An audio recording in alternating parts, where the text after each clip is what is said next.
Carlo po, and I will be your host for tonight. Okay na po ba yan? Hindi? Sige na! Okay. Alright, so sino dito excited para sa program natin? Maraming fans dito. Nako.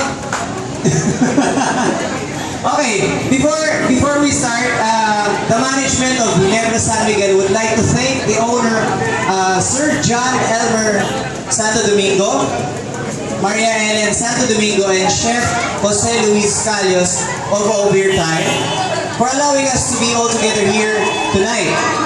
Salamat po, sir. Paalala lang po sa lahat, meron po tayong raffle mamaya. And of course, in order to qualify, you can purchase either of the following for one raffle entry. So for only 500 pesos, you get one bottle of Ginebra San Miguel Frasco, may pulutan, and 180 years Ginebra San Miguel t-shirt. And katumbas nun po isang raffle coupon. Or you can also order the drink of the month, which are either Green Minded, Blue Ocean, G-Star, Iron Man, and Brown Coffee Sludge.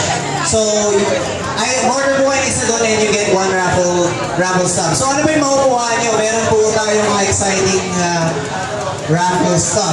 So, we will be raffling out 5 World Gin Day shirts and 2 signed basketballs at the end of the evening. So, meron pong bola na ibibigay na lahat po sila nakapirma. Okay lang po ba sa inyo?